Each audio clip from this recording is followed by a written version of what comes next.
Live from Pahrump, Nevada, the Valley of the Dirt People, it's Tech Talk, Taco Tuesday, with your hosts, Jimmy Lewis and Logan Tyler. Welcome to Tech Talk Taco Tuesday, the show where we talk about motorcycle and motorcycle-related products. My name is Jimmy Lewis. Sitting next to me is producer, co-host, underpaid, overworked, Matt Mattoon. How you doing tonight, Matt? Oh, doing wonderful. Just a little sleepy from all the work, all the planning, all the shooting, all the editing. A lot going on in my world. And I've been doing nothing all day. I've been just lounging out by the pool, having cocktails, trying to get a tan on the bottom of my feet. You know, that's what rock stars like myself do these days. See, I thought the trend was getting a tan on another region. Oh, there's a trend. There's a trend where I already have that tan. Oh, really? You don't know this? Oh, you know what? This is a story that I was not expecting. I think we should pivot. Okay, we'll go to the next thing. So this show, welcome everybody. Thanks for joining in. Are we going to do the thing where we put our chat up in the corner? Oh yeah, I've been so everybody can see that. Yeah. That'd be really cool. You can make comments in the chat in any of the platforms you're watching at. If you're live, you're watching it right now on YouTube. You're watching it on Facebook. You can ask us questions there. We have questions that we've pulled off of the videos that we have up on Dirt Bike Test. We have videos on, we have a vlog on Tenere now. Vlog on Tenere. We're having a bunch of beginner bike videos coming up. Matt's talking about. And Rusty, we're talking about tanning. This is kind of show. I'm just trying to tan ahead. You know, I'm at the bottom of my feet. It would make me, I think, it would just put me in a different kind of class. If I can say I have bottom of my feet are tan. Yeah, not like working class people like yourself. I'm like, different. Lounging level. Around like the the one percenters. The only time I'm not tanning the bottom of my feet is when I'm out riding for 6 days straight, which I just did. I went to a really nice place. Undisclosed location, right? I never talk about where I rode, but I rode a long ways for a long time, 6 days. It was mostly first and second gear, and it was fun. Had a blast. I didn't really tell you about it because I was so, You were so busy relaxing that you never had a chance to know. Really tell me about it. I know. I'll tell. That's what the show's for. We can talk on the show. Otherwise, we just pass each other in the hall. Well, when we're here, we're in the zone of whatever we're doing until the lights come on, and then it gives us, this is our talking opportunity. Right. So if you want to talk with us again. Seat Concepts Hot Seat Hotline is number. Write this down. Actually, spray paint it on the wall in your garage, and that way, whenever you have a problem, you can call. Do we have a voicemail box on this? I believe there should be a voicemail box. You can leave voicemails. You know what? Spray paint it on the wall of your garage, and when you get really, really jacked up, you've been drinking a little bit, bike work isn't going so good, call us and ask us that question then. Right. That's perfect. The Preferably dirt bike related, but doesn't have to be. Number 775-318-5515. We have still virgin non-rider. Soon to change. Maximus. Maddox. Yeah, Maddox. Maximus Maddox. Maximus Maddox is answering your calls tonight, so give him a call. Tell him that once he rides, it's over. Oh, yeah. He's going to start riding motorcycles tomorrow. Those four wheels, the trucks, they're gone. It's all replaced by dirt bikes. Yeah, for sure. So good to see everybody. Thanks to all of our other sponsors, of course, as you know, Yamaha, Blue Crew, Taco Moto, Scott Sports, Climb.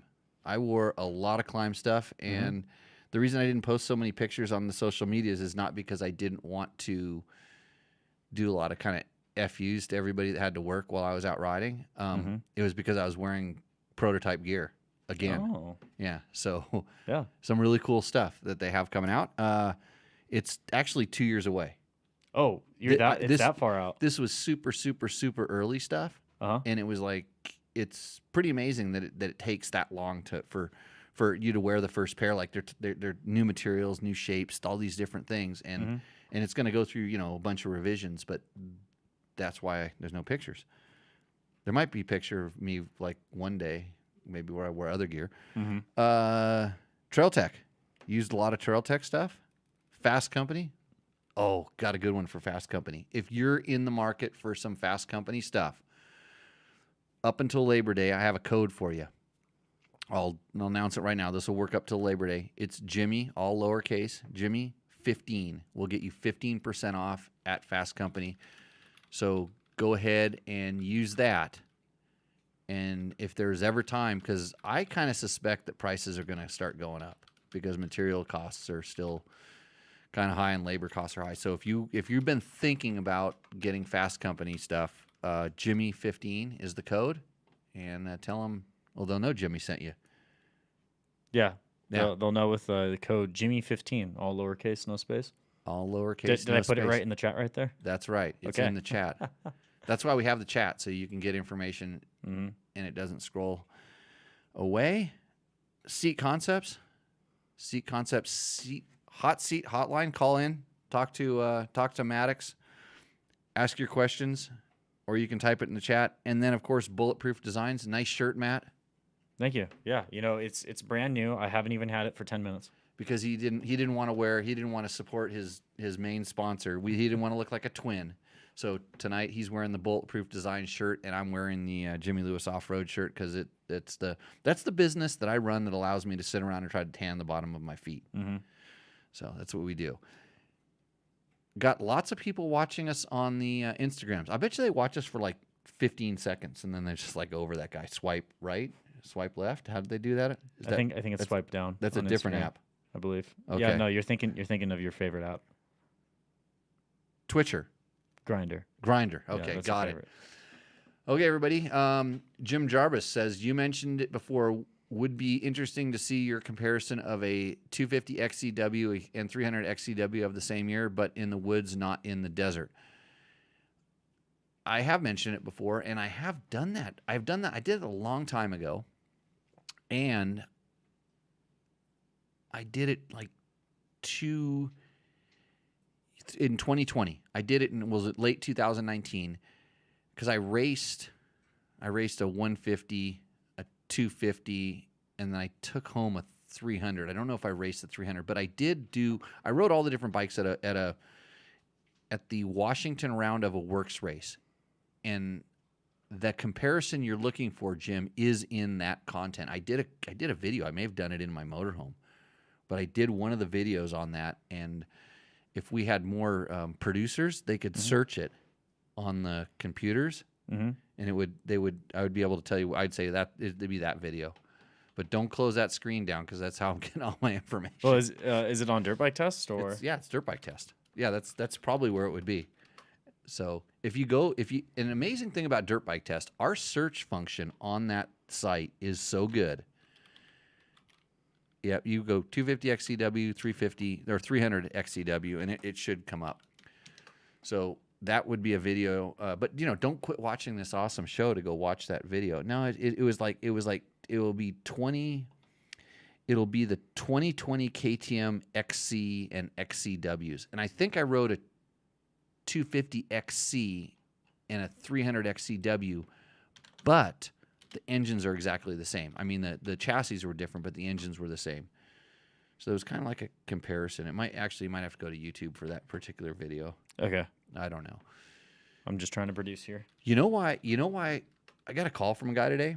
Oh yeah? No idea how he tracked me down because he didn't know anything about the riding school, but the way he called me was through my riding school number. Okay. And what do you have to say? He said he followed me at Dirt Rider magazine. Mm-hmm. So, and he was asking me about a test I wrote in 2004. He was asking me specifics about it, and I go, hold on. He goes, do you remember this and do you remember that? And I'm like, no. I go, but you want to know something? You want to know why I wrote it down and put it in a magazine? He goes, why? I go, so I'd never have to remember it again. And he goes, well, do you think it's the same? Do you think you would? He was asking me, is that what you really think? And I said, yeah, that's what I really think. That's why I wrote it down. Yeah. You're getting close. That's the. Oh, is it in this video? It's not the short test. I think there's one that we did it was a video that was like kind of about all of them. It would have been in the same time frame if that video makes sense. It was kind of like a wrap up. I remember doing it. You know what? It may have been a Tech Talk Taco Tuesday. Oh. So if you look at the date, that's how we could do this. If you look at the date, I did a Tech Talk Taco Tuesday there, and I did a long form breakdown on all of those things. But anyways, back to this guy who asked me this question. He said, do you feel sad? I said, well, at that time when I wrote that and when it was published in the magazine, it was exactly what I thought. That's the way it was. So yeah, that's it. But he was, and he was, the reason he was going to ask me this, he was going to buy a bike from his buddy that had ridden it once a week to walk his dog, and it still had the stock front tire on it. And I go, well, that's probably a pretty decent bike other than, and he's like, I can get it for like $3,000, 2004 YZ450, but he wanted to trail ride it. I go, well, you don't want to trail ride a motocross bike. Especially not a carbureted 4-stroke, right? Yeah.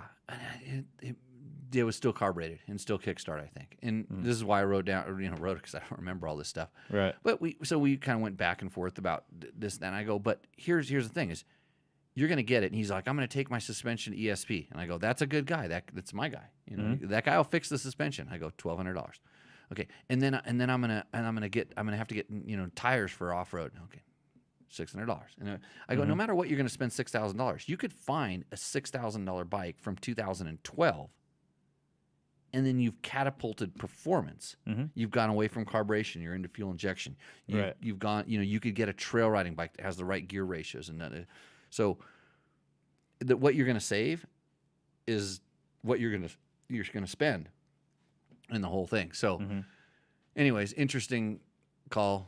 I hope the time I spent on the phone with them, because I was actually, I was trying to get a tan on the bottom of my feet. Right. He was interrupting your relaxing time. Actually, I was getting a sunburn on my back because I was fixing a swamp cooler and I had water squirting all over the place when I took the call. So, it all depends on how you look at things. Right. So, Facebook user says, how come we're not getting their names? I don't know what's going on Facebook. Okay. With Facebook tonight. Facebook user says, I'm an older rider who's now beat up from snowboarding and skateboarding in my younger years. Well, you're not that old if you snowboard and skateboarded. I use Rock's 2-inch risers to help save my lower back. Being 6'5", I'm looking for suggestions on high-rise handlebars so I can get rid of the Rock's risers. Well, guess what, 6'5" guy? I have a buddy who teaches with me at the class, Big John. Big John. 6'4", 6'5". I think around there. Who runs stock height handlebars because he rides in the proper riding position. Now, bodies are built different, depends on the length of your arms and different stuff. I think Benny Bloss, who races motocross, is up in that range too. Yeah, Baby Giraffe. Yeah, and I don't know what he runs as far as bar risers and different things, but he would be a much better person to ask than me, I guess, because he goes faster than me, and I'm pretty sure that you'd DM him on social, and he'd be a good person to ask that. But I promise you that if you have 2-inch risers, you are not riding in the proper riding position. You are out of balance some way, either pelvis forward or pelvis forward, or you're trying to stand up and you're not bending at the right place, which is not your knees, it's your hips. Or trying to get over the back and gas it a little bit. Well, there's some of that too. Yeah. But Flex makes a high bar. Flex, 15% code, by the way. Jimmy 15 would be the code you'd want to use. Smooth. They make a higher bar, which you might want to go a little bit higher, but definitely not 2 inches. Once you start going like more than an inch, you're really there. You're in a different. Something's awkward, because if you're going to go that far, you need to at the same time move the foot pegs, right? Because you're really affecting the rider triangle and some other stuff. So I don't think if you snowboard and skateboard, the problem is you're doing sideways sports, and as opposed to going straight. If you were a skier, you would understand a little bit better about being balanced. And if you can get out of bed in the morning and walk, then you have the you have the technique. You have what you need to make it work. So, anyways, Dirt Cinema says, "Tell Jimmy to accept my friend request." Dude, Dirt Cinema guys are gnarly. Yeah. Yeah. How do I do that? I got to do. I think it's gonna be a Facebook thing. It's a no. It's He's it's asking for a friend request. That's friend. Facebook. That's yeah. Facebook's. Yeah, because you can just follow on Instagram. He's not my buddy on Grindr. I don't know. I have access to a lot of the social media accounts here. Mm-hmm. Not that one. Mm. Thankfully, you spared me of that. Yeah, me and Dave both got off of our Grindr account so we could pay more attention to riding. Yeah. We weren't so distracted by our phones. That's all. That's all we really do when we go riding. We just unload the bikes and just look at our phones the whole time. Right. No. You post like 20 Pictures, stories, right? Yeah, on your Instagram. So hopefully that works for you, Facebook user. Dirt Cinema. I will. I'll get you guys hooked up on my accounts or whatever the heck they are. Send it, by the way. Those guys, they do the Huck Fest. Oh. In the trucks. Okay. Actually, Dirt Cinema, you should call our call screener. He's a Huck Fest. Yeah, that number, the Hot Seats hotline is 775-318-5515, brought to you by Seat Concepts. Rusty says his is pending too. Oh boy. But you don't really go on Facebook that much anymore, like your personal Facebook? At least once a week. Aren't you supposed to do it once a week? That's the only time I do it, and I only go on my Facebook for work-related purposes? Yeah, otherwise I'm on Instagram. Right. So, awesome. Hey, yeah, Facebook user, older rider Facebook user. Yeah, let me know if that doesn't seem to work out. And bend at the hips, not at the knees. And stay balanced. And I don't know, maybe if you have, because if you have really short arms, I'll go a little bit longer. If you're like a real short arm dude, I'll give you some bar riser there. But most people are built pretty. They're standard issue. Pretty yeah. But the class is kind of a killer for bar risers. How many people have come with tall bars? They take the class and then they're like, oh, now I can't ride my bike because the bar risers are just, the handlebars are too high now. A lot. Right? Yeah. Well, it's we call it the standard adventure rider position, where it's you stand up on your bike, they put it on a stand, they say, okay, reach the handlebars, and you can't reach them. Well, you don't ride like that. Right. You're always like anticipating going forward, and even when you brake, you fold and bend back. You anticipate what's going to happen, and you're sort of, when you're accelerating, you're falling forward, so you don't have to hang on with the handlebars, and when you're decelerating, you're getting back so you don't get thrown forward. Correct. You got to counteract the forces at play. And when you're doing this, you're coming lower onto the bike, and it's not bending at the knees. And this is what the problem is when they go, they say, look, you're bending your knees, and it's like, yeah, maybe, your knees generally aren't locked out very often. So right. Okay, we should get to these questions on the thing. Am I reading these questions? Yeah, you're gonna read these questions. Perfect. Hey, if you're looking for a Yamaha YZ 2-stroke motorcycle, you can experience pure performance and exhilarating power with a full line of Yamaha YZ 2-stroke bikes. Visit YamahaMotorsports.com today to explore what's new for both 2022 and 2023. I'm just trying to get through it fast, Bob. Do you need cue cards or something like that, or? The slower the better. So if you haven't been watching the show, we have Sideshow Bob, who sits in the couch over here. Won't come on camera. And yeah, he says it'll steal his soul. Well, he doesn't have one. Right. Yeah, he's sold it already. He's not. He's got a soul. He's not ginger. No, he's sold it already. It's gone. Yeah, he's long time. So Sideshow Bob makes comments and tries to tell me how to make a better show. So I'm always striving to be better. Always striving to be better at this particular operation. Yeah. Where's our Tech Talk Taco Tuesday and Tequila? Where's Mark Daniels? Mark, yeah. Where's Mark at? I thought I saw him earlier today, but popped in. Yeah, not right now, huh? He's been showing up a little late. Yeah, he's been showing up a little later. He's gotten his own tequila tasting. He's got to do. So there's lots of. I'm gonna wave at Scott Ford. He's an industry guy. Okay. Wave at that guy. Hey, Daniel Laporte. I know that guy. He might have been. Hey, Danny. Where's Danny? Put my camera on and point at the. Oh wait. Danny Laporte. Now, it doesn't matter. I'm going to do it right here. Danny Laporte, look at this picture above my head. You're on it, on the Lucky Strike Kajiva. That's really cool. So that's a Ryan Hanna artwork. Yep. Really good. Yeah, really good. RB Ryan Hanna artwork. So Mark just got home. Oh, there we go. Yeah, see, he's here. Nice. 5 T's, Mark. Get it. Question time? Okay, question time. All right. So from Dan Parker, I just sold my 2017 KTM 350 SXF that was converted to a woods bike. Michigan single track, faster 50 trails, and occasional 2.5 hour tight course hare scramble. My previous bike to this was a 2017 KTM 450 XCF. I stepped down to the 350 because after riding one, I realized it had plenty of power for the riding I do, but it had a bigger fun factor from the lighter feel. I agree with this. I assume you've ridden the 2020 Plus 350 at some point. Do you think the Yami will feel much lighter than the newer 350? I love the power of my 350, but would be happy with less power if the lighter feel and fun factor was there. Since the Yamaha YZ250FX has the most low to mid of the 250s, it would be my choice if dropping down to a 250. Do you feel the 250FX is as reliable and maintenance-free as the KTM Gas Husky? Okay, so I'll start at the bottom and work my way up. The Yamaha is exactly the same reliability, in my opinion.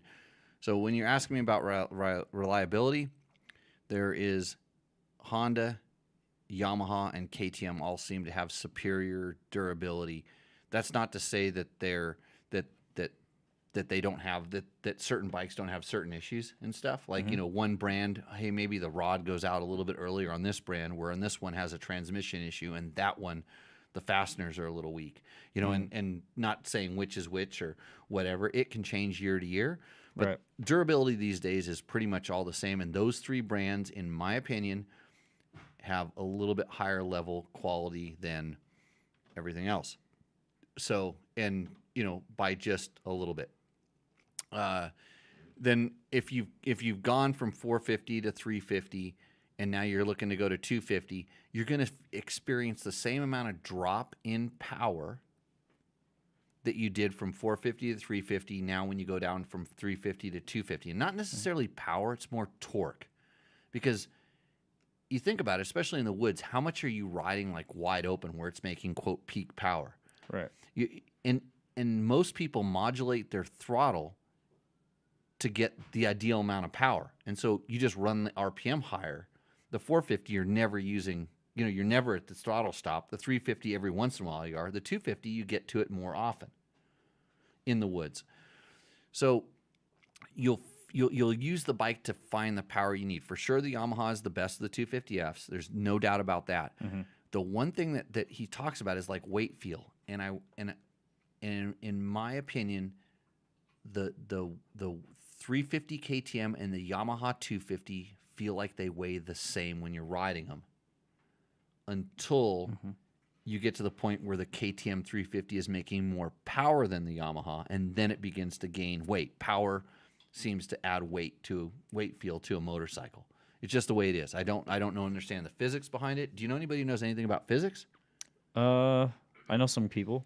Yeah, up in Reno. Aren't you a rocket scientist or something like that? I have a degree that says I know something about physics, but So there is something that as more power is available, and Bob's waving his hand, and you found food. Yeah. You didn't bring me any tacos, and you got food. Okay, what was your rate? Wait, now that we talked about food, do you remember what we were talking about? As the crank wheels, Crank spins up, right? there's more crank inertia that But affects everything. let's just say the 350 and the 250 are running the same RPM and kind of making the same sort of power. The 350, Different crank wheel weights. but the 350 would be spinning lower RPM and making the same amount of power. But they feel the 350 would probably not have a lighter crank because you're trying to offset the weight of the piston. They have a heavier crank. Heavier crank, yeah. But so this is why, then all of a sudden chassis geometry and chassis stuff comes into play. The inertia of the wheels would be Yeah, really the same. That'd be a real interesting test. You know, I mean, just to try to figure out, you know, and get a smart physicist in here yeah, to, like, you know, write down some formulas and stuff. right. I have a brother-in-law that does that. He has a hard time talking to me because he has to go write formulas on the wall. Yeah. But you Well, know, that's how I understand physics. Have a scientist explain something, and then have a ding dong like me explain it, and then we'll try to see if we can come to terms. I actually wanted to do the freestyle When guys do the whips where they get the rear wheel in front of the back wheel and then bring it back around, Mhm. I wanted to have a physicist explain this. Right. And Bob raised his hand again. It's the conversation. Need to talk to a physicist that rides dirt bikes. Well, so this one here, To get one of the Kudla brothers. this one, the not the Kudla that works for the AMA, the Kudla that the VCMC that is a physicist. Is he a smart physicist? I don't know. I don't know either. He probably not because he rides motorcycles. He's an astrophysicist. Yeah, he looks at the stars and says that's a bright star. Space cadet. Right, space cadet. But no, I'm if I remember right, it was conservation of momentum That's correct. is why the wheel can come back. I remember we kind of did a deep dive on this, and I'm pretty sure it was conservation of momentum. So, For that, I don't know anything. so anyway, back to Dan's question. Right. The YZ250X FX is the best choice for you to go to from the 350 if that's the direction you're going. But you're entering into this zone where maybe a two-stroke can come into play. Yeah. You're just in this. You're in this. I get in this all the time. I want to have the perfect motorcycle that does everything, Mm-hmm. and that's what he's asking for. And you're never going to find it. We talked about the perfect motorcycle. Like the manufacturer tries to sell you the perfect motorcycle, and it's never perfect. We always modify it. Right. Right. So you're in a zone where I think if you want to stay four-stroke, the 350 is really good. The 250 you're probably going to want a little bit more from. Maybe 250 two-stroke. Maybe like Jim asked the first question, the 250 two-stroke. Maybe XC, maybe XCW. So many. That's Yeah. the cool thing. There's so many options, so many good bikes. I got a question on the grams here before we shut him off. Oh wait, Scott Forward. This guy Scott Forward. He you may know of him because he is the guy that makes the steering damper.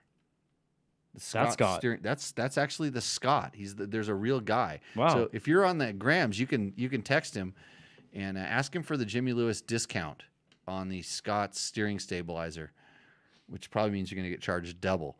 Is the XR80 still a viable Baja 1000 rig? Didn't you almost win the class one year? Yes. No. No and yes. No. Don't try to ride an XR 100 in Baja unless your partners are Jamie Campbell and Dave Donatoni. Mhm. And yes, we almost won the 250 class because they got rid. We didn't know it because we wanted to ride the 125 class. And they got rid of it. There was no 125 class anymore. We had to ride 250 class, and we got second. We almost won. We got passed on the beach. On the last long straightaway, we got passed, and then it was twisty roads, and we were just in the dust the whole way. Oh. And yeah, and so it was close. Didn't matter. But I'll tell you this. In that race, and you know how you can, decide how you do in a race based on how you feel about it? Mm-hmm. Okay, we are the least horsepower vehicle in the entire race. Mhm. Okay, we were probably I'm pretty sure I know this. We are the only vehicle that finished at better than half of our top speed. Like our top speed was somewhere at like 62 miles an hour, like on the highway, Okay. and we finished with a 35 mile an hour average. I don't think there was any vehicle that was slower than us that finished at a faster speed. And there was one other thing there was another factoid I had about that just made that we won overall. As far as I Right. was You concerned. you really won the race. There's who won the race, and then who really won it, right? Yeah. The bike's like a giant trophy right now. Yeah. So, yeah, Scott, that's what we did. It had a damper on it, by the way, too. It still has one on it. I should take that off and put it on one of my other bikes. It's a trophy. Oh yeah. Then this is the one in the circle. It's in the circle garage in the classroom. Nice. So is time for another question here? For sure. Okay. So this is coming from Sean Elliott. For reliability and cost of ownership, do you prefer air cooled or liquid cooled? Buy a CRF 300L with a plate, or get the 250F and get a plate and put money into suspension? Wow. That's a question. So I'm thinking,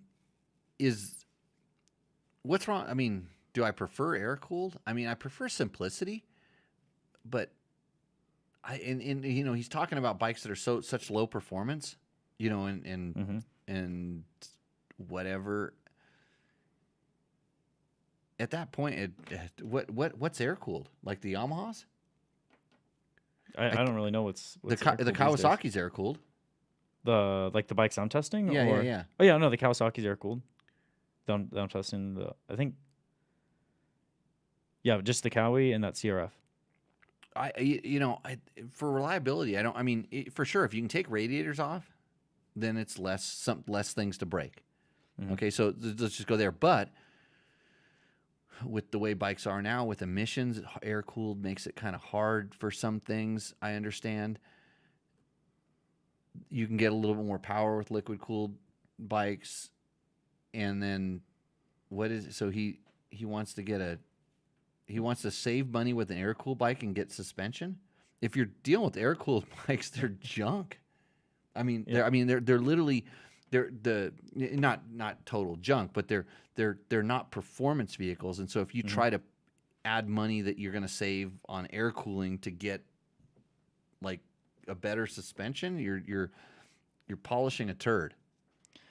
Oh wait, hold on. Reading his question again. So I think what he wants to do is he's debating if, for just going off the basis of reliability and cost, he's up in the air if he wants the CRF 300, the dual sport and everything, right, or does he just want to get that CRF 250F in there and just throw a plate on there with maybe some suspension for. They're the same stuff. bike. It's the same. They're just in a zone where even if you're asking that question, you're probably not going to notice the difference in performance. I mean, I've ridden all these different bikes, and either one of those, you could spend $1,000 on the suspension, and it's not going to get appreciably better. You're not going to get, you can make it stiffer, or you can make it softer, or you can lower it for your $1,000, but it's not going to get like, it works like a race bike. Right. Or a CRF 250X or a CRF 250R. It's never going to work like that. The components just will not allow this. Cole Seeley did it. Oh, did he? Is that why this guy's asking this? Did Cole Seeley make a bomb CRF 300L? He made a 450L into a supercross bike. Yeah, because that bike you can slide the good component. Though the components on the CRF 450L are actually pretty decent to begin with. They're the same. They're literally the same components that are on the R. He also has access to parts that we couldn't even buy. No, you can buy them. Really? You can buy most of them. How much money do you have? I'll find you kit suspension for a Honda. Just give me $50,000 or $60,000, and I can get you really good stuff. Just got to know the right guys. Right. Yeah. Okay. So let's. Okay, we're gonna have to shut down the Instagrams because our everything's slowing down over here. Got it. So, anyways, it was awesome seeing you guys live on the Instagrams. Switch over to YouTube and to Facebook, or if you're watching this video, you can watch the video. You can watch the rest of the video on our other channels, and then if you have questions, just put it in the comments, and we'll see you maybe next week. So, bye live. Bye. How do I shut it off? I think it's the X on the X. the X Hit up the there. X. There we go. And now. Yeah. There we go. And now. Share. Yeah. Sweet. I'll fix all the other stuff later. So, hey, Curly has I love calling him Curly. When you take the two-wheel thingy and defy gravity through the means of speed and upward thrust, you then tip the two-wheelie thingy sideways by movement of the front spinny thingy, which creates a forcey thingy action, which pulls the rear spindle thingy because the head leads the body, and then the flux capacitor kicks in. And God help you if you were going 88 miles an hour when it activated. That sounds about right. How many gigawatts? Dude, Curly's a freestyle rider. I can tell by his explanation, his technical explanation of that. Right. Yeah. That's how I imagine a freestyle rider would write. No, a freestyle rider wouldn't even ride it. A freestyle guy, well, I'm just thinking about the concussions. Now they take a big old drag off of their thingy, And then they would, bro.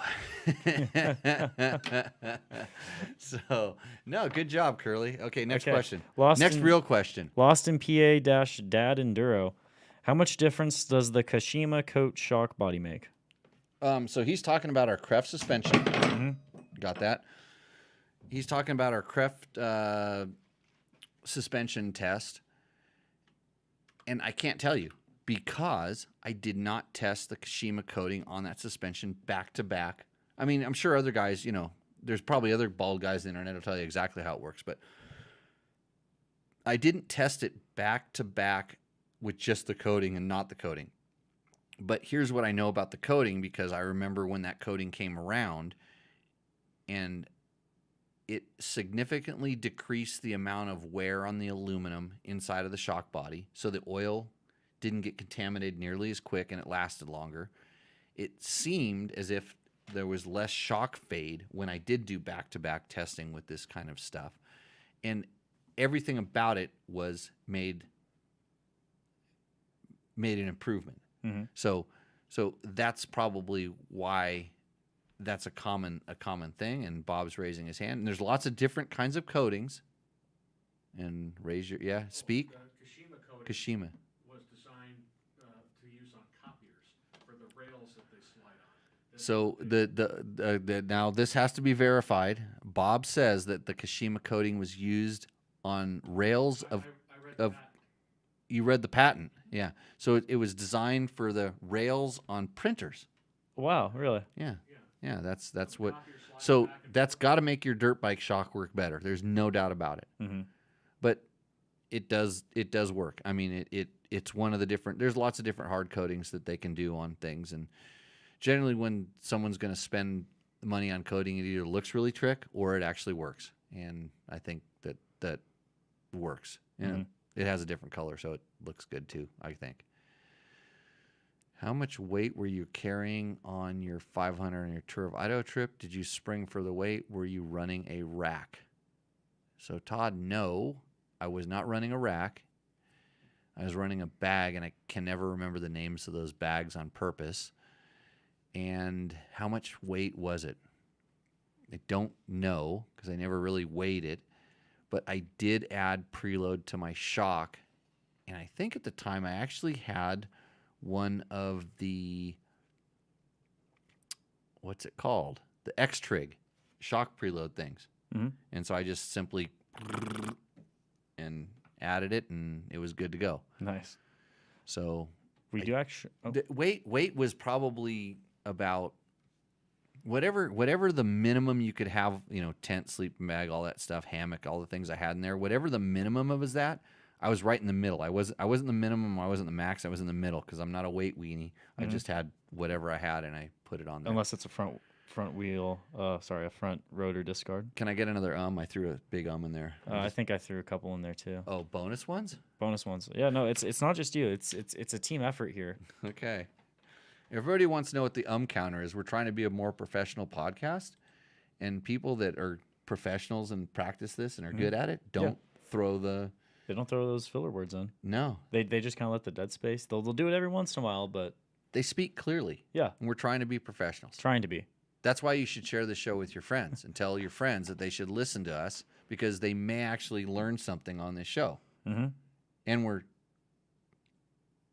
entertaining.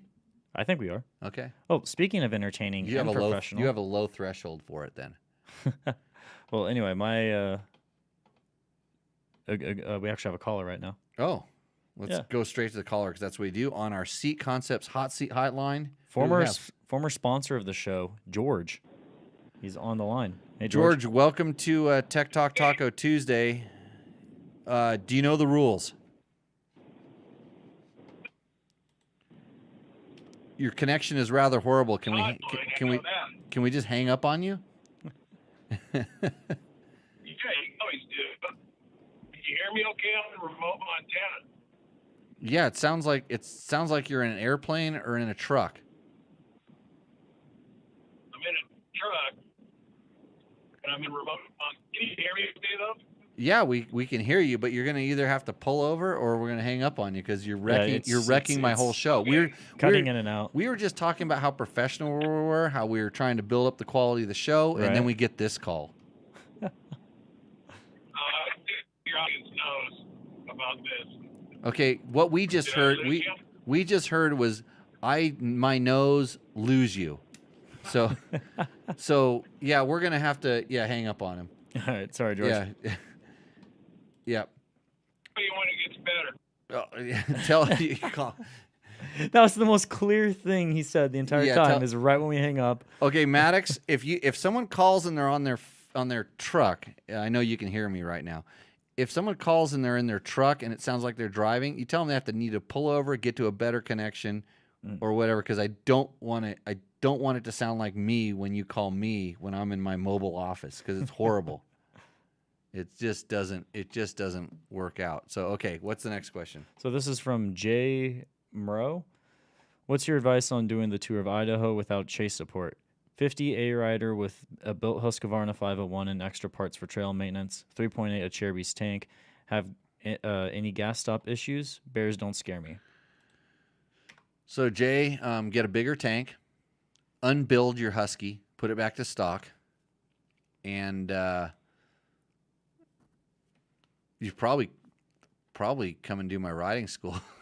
I would recommend that. Not just as a shameless plug, just genuinely. Yeah, you'll learn how to save a lot of energy. Right.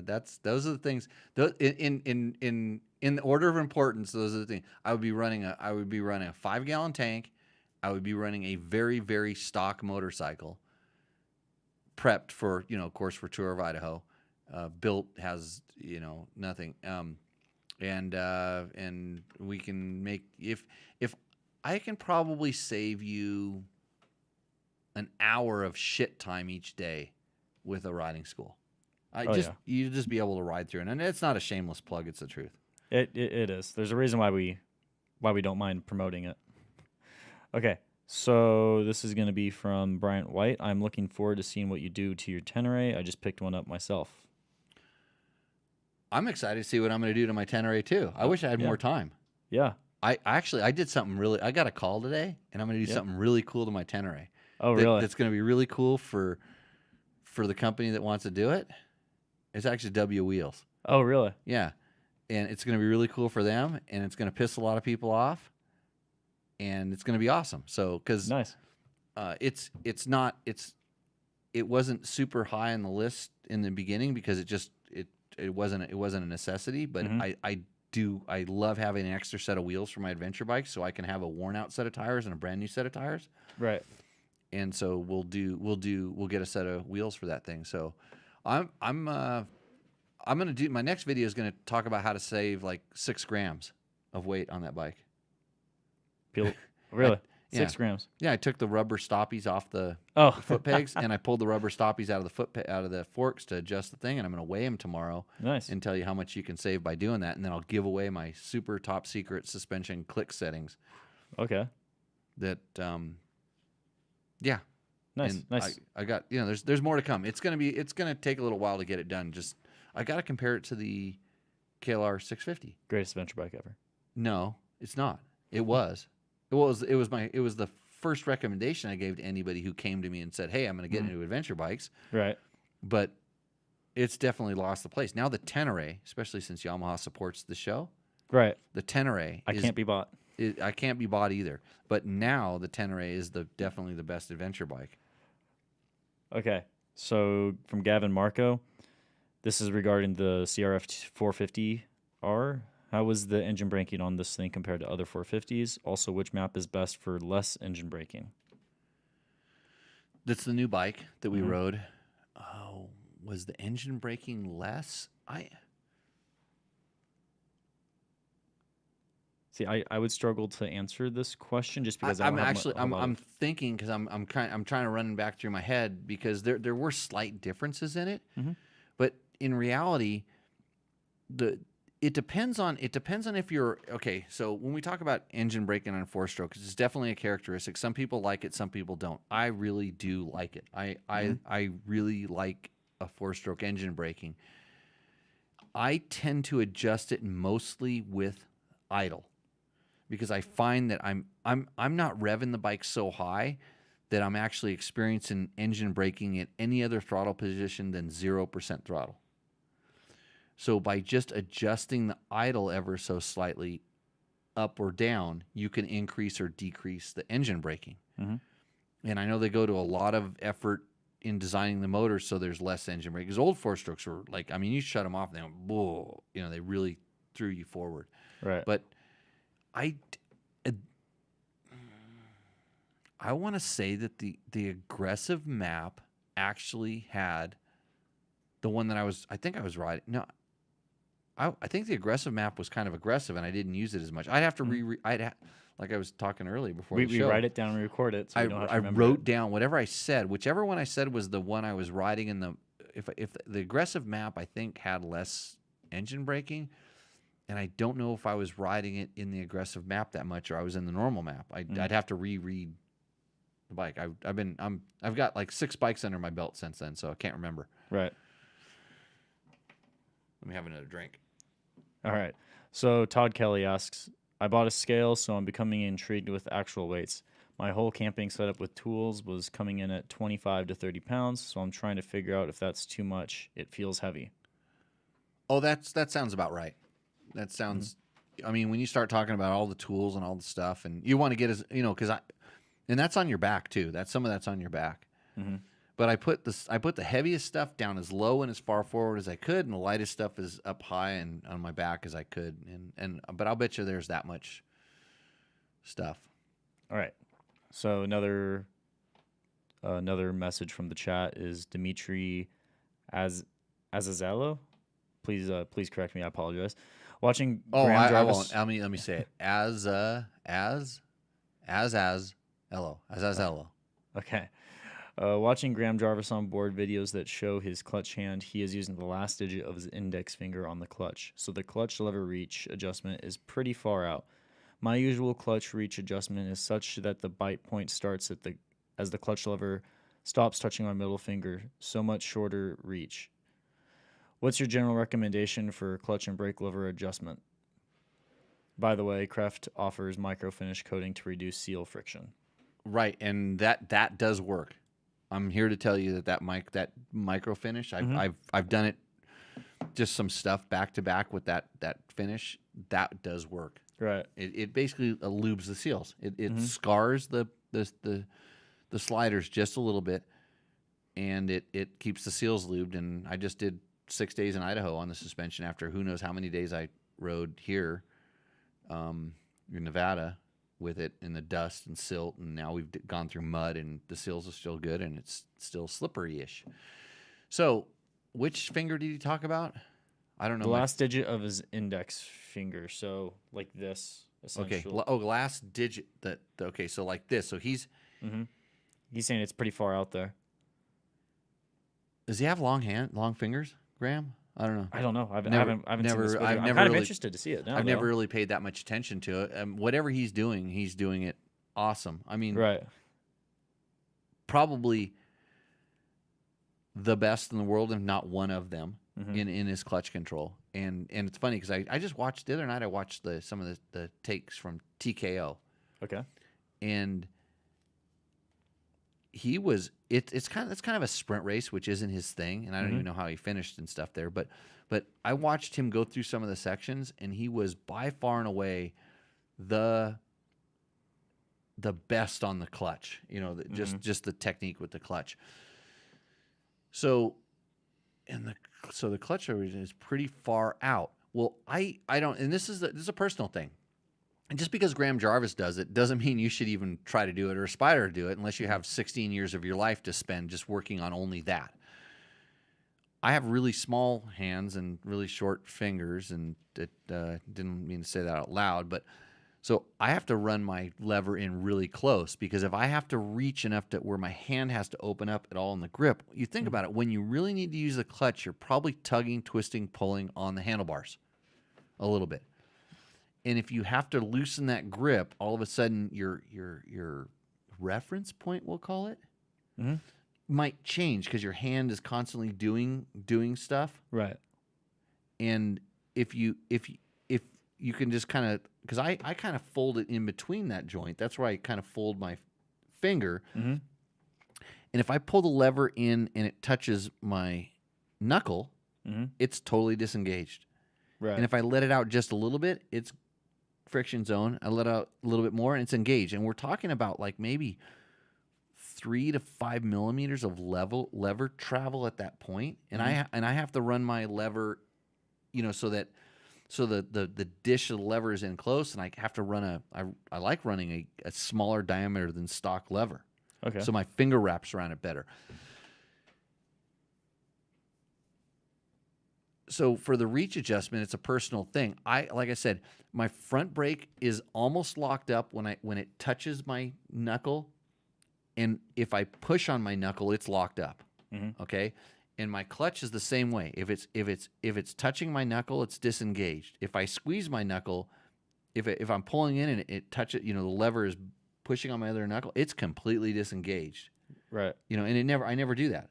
I rode a stock clutch the whole last 6 days.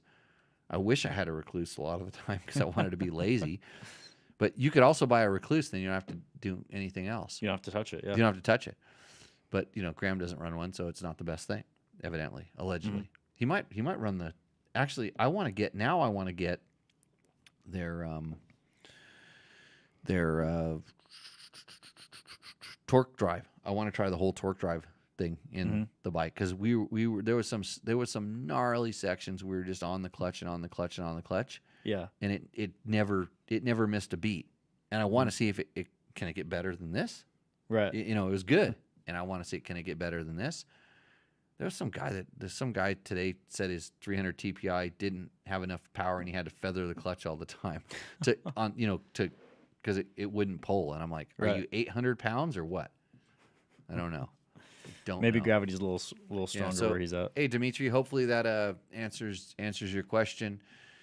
And good. I got it. Do you or I You there. I Yeah. Okay. All right. So from Bryce Spencer, thanks for your input on the bike being a Kawasaki tech and somewhat of a guru in suspension talk. I see why Logan kind of read these at the rate he did. Well, I think there's some punctuation that was missing there. Yeah. So he said, "Thanks for my input." Right? Input. Okay. On the bike being a on. No. Thanks for input on the bike.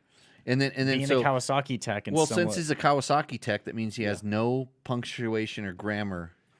It's just going to be a run-on sentence. Right. The whole thing. Okay. And somewhat of a guru in suspension talk, it was good hearing your technical input on the bike and how it rode.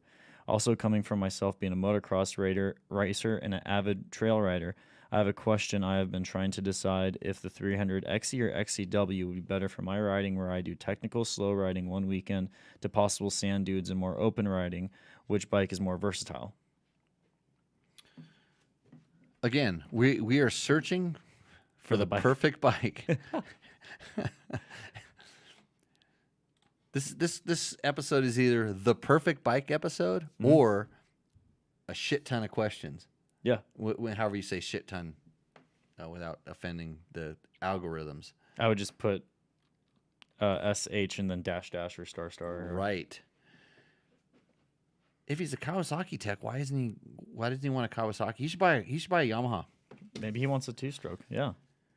If you're a motocross rider driven to dominate, the Yamaha YZ line of 4-stroke bikes are built for victory. Visit YamahaMotorsports.com today to explore what's new and improved for 2022 and for 2023.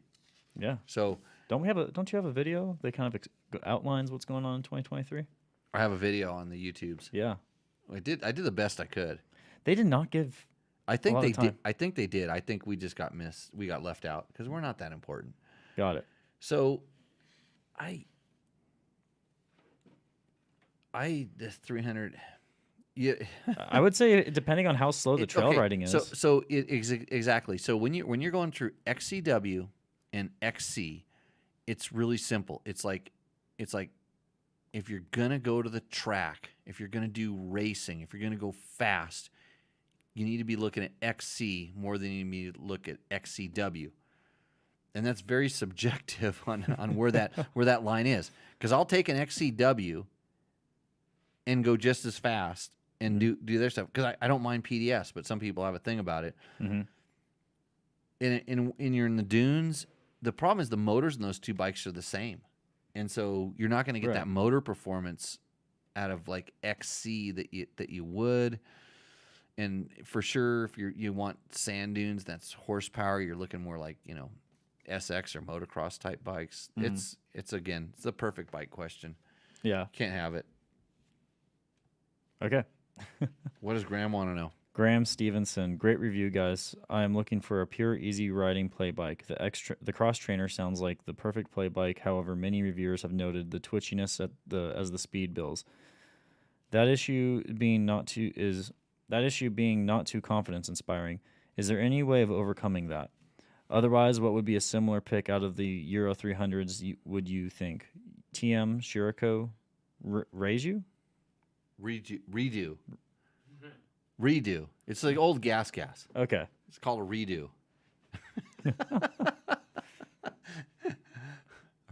They have like a cross trainer style bike, evidently.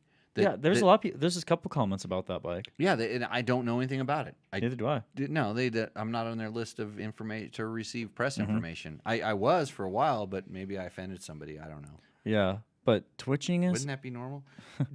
Okay, so you have ridden. Yeah, and I'm trying to think of this twitchiness that he's talking about. Where is the twitchiness? I'm not. That bike was okay. totally fine for me when I was riding. I'll tell you, if you desert race, if you just all of a sudden start desert racing and go hauling ass, like so what it's not designed for. Right. If you start going Jimmy speed across the desert, it gets twitchy. There's no doubt about it. Yeah. But it's not designed for that. But I'm testing it and what it's designed for. Well, so I took it. I started hauling ass and I started bouncing across the desert. I'm like, oh, this thing goes pretty good. Just upshift, just shift quick, shift, let the torque shift. Go. Yeah. And sure, it's bottoming out, and I'm hitting bumps and stuff like that, and everything in my brain is going slow down. Don't do, but I'm testing it, and it's like, yeah, okay, it's not good at this. That's it. Yeah. End of discussion. So if you're riding it outside, if you're trying to race this thing, it gets twitchy, but I don't think that you shouldn't do it. I mean, or if you are doing it and the alarms that I had go off in my brain didn't go off in your brain, then you're on the wrong bike completely, right. and you need to learn a little bit more. So it's a fine bike for what it's designed for. If it does that, you're getting outside of the thing. Oh, we're getting adult spammed now. Yeah, which I don't know if you noticed, we haven't been getting that as much lately. I've been reporting it as we get it. Yeah. Okay, don't report it. Let's leave it. It's extra votes. Just don't click on any of those, buddies. Yeah. Okay. So next one. Now this is a question that I also had about the bike. So Envy MC Rider, the 15 MPG is a showstopper. Let us know if your carb float helped, which I'm pretty sure I know the answer. Yes, it absolutely helped. Yeah.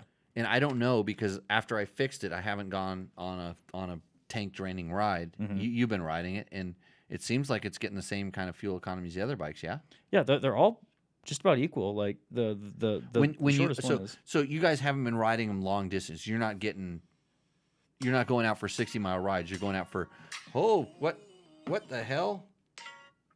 No, so literally, I've just had time for like shooting. Like Sure, I need to go do real. So when you come back long in, rides. if you put a gallon in the Honda, you're putting like a gallon in the Beta. Yes, this is spot on, especially with the Honda and the Cowie. Okay. Yeah. So it I haven't, like I said, I can't comment on that specifically other than it was spilling and leaking a lot. It was at another media outlet that doesn't pay attention to this kind of stuff, and they don't test things the same level, but they wrote it around and they didn't mention anything like that, but we noticed it right away. Yeah. And like I said, we went on, but it does have kind of a big reserve, so there was probably a lot more fuel in it than we thought. We're thinking. Yeah, but 30 miles on a tank is not ideal. No, especially if you want to go trail riding. Okay, so from Ryder S. Oregon, excuse me, I think a better way for more compression is a high compression head and don't lower the port height. In my opinion, I like the combination of a little thicker base gasket with a higher compression head on my 250 XC.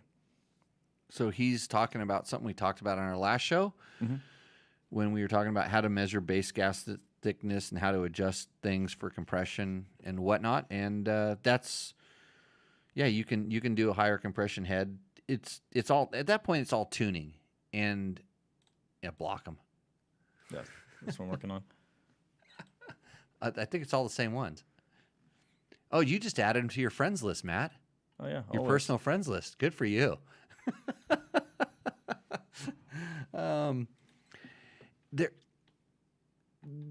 We were talking about something very specific, and we're talking about tuning of a two-stroke bike. Generally, the way the bikes come, they're set up, they're pretty good, and you can make little modifications and do little tuning things to do it one way there. And that's the thing is, I was sitting there with my 300 apart and going, "Hey, I think I could get just a little bit more."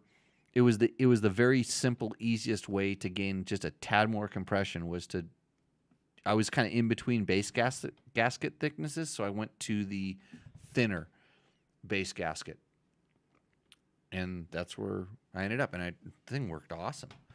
Mm-hmm. So Dave, riding buddy Dave D, has a brand new 2022 KTM 300, and the whole week, all we were talking about was just like how awesome those bikes were. Just Yeah. he just dropped 10 grand on a brand new bike, Mhm. and he's been on the 4-strokes and stuff, and it was just the whole time we were going, I could not be happier with the way their bikes ran. Stock ECUs, oil injection. I ran the whole week. Well, I can tell you about the beaver pond. I did not hear about this story.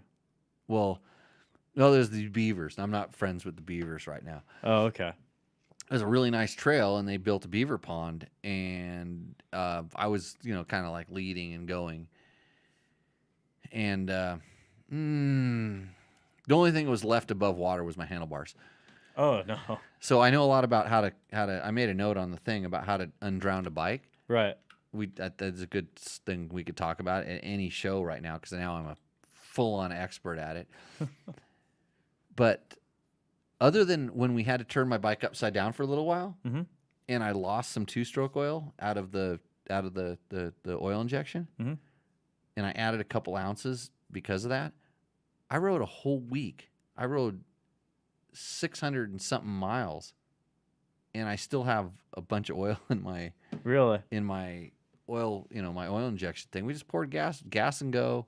Of course, I had to do a little filter maintenance after that one, because I run a water washable air filter oil, and everybody would think like, "Oh, what did it just all of a sudden rinse all the oil out?" No, because I didn't agitate it, but I had the filter out in my hand, and I did wring it out a couple times. Nice.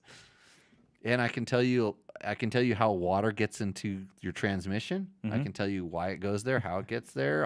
I know all this stuff. I can tell you some techniques for cleaning your transmission, which probably are not approved by any manufacturer, but they got the job done, and the bike worked perfect the whole rest of the week. But it's interesting when you do have any amount of water in your transmission, and now since they vent a lot of the transmissions into the airbox, when you start going up those first and second gear hill climbs where your engine gets above boiling, and it puts that steam into, you get extra compression inside your motor. So, Oh boy. anyways, okay. Blue Sky. What does Jimmy know about riding schools? This fall, you need to sign up for my newsletter, Blue Sky, and JimmyLewisOffroad.com. Go there, sign up for the newsletter, and we will probably be putting one out actually real soon, because I want to announce some stuff about the KTM Adventure Rider Rally that I'll be doing, and things like that. So, And online coaching, which will Hey, be available soon. we got a few emails while I was gone about people who want private lessons. Oh, in contact. You're in contact, and that's going. Yep. Yeah, Matt teaches private lessons. I don't, because you do not want to be one-on-one with me. I'm too much to handle, and that's all you need to know. Yeah, and I have a pretty good formula down for taking what Jimmy normally covers in 2 days, compressing it down in one day, because if it's just one-on-one, typically we can kind of fly through it a little bit faster, and you still get the same results. Oh, wait a minute. You just said that you in one day are better than me in 2 days. No, I said I can compress it down and I can get you the same results. So that means that in 1 day you're better than me in 2 days. Okay, I'll go with that. I mean, if you want to put words in my mouth. No, I just said I just repeated exactly what you said. Right. No, okay. but no. I'm just saying. Blue Sky, you were on the adult site, not you got to go to www.jimmylewisoffroad.com and then look over on the side banner or something like that. Click on one of the pages over the side banner as a place to sign up for the newsletter. We won't spam you, I promise. Yeah, while we you're won't there, sell your email. I will plug online Learn to Ride course. Oh yeah, the online Learn to Ride course. Beginner riders. For beginner riders. And novice riders. Yep. For sure. Good to see you, Chris. Yeah, it was a sunken ship. I shut it off real quick. I mean, like so it was at that level where you're kind of like the cylinder's under, but the air box is above and the muffler's still out and it's all good. And evidently in the lake that I was now riding in, called Beaver Pond, the trail must have gone down a little incline or got deeper. And so I thought it might have just been a little river crossing or something that I couldn't see because it was all murky. And so I went ahead and when it went down, I gassed it to get across and the tires just never hit the ground. It kind of floated. And so right then I hit the kill button and shut her down. But I realized that my phone was in my pocket. And my pocket was now underwater. And I thought to myself, the bike can handle this, the phone can't.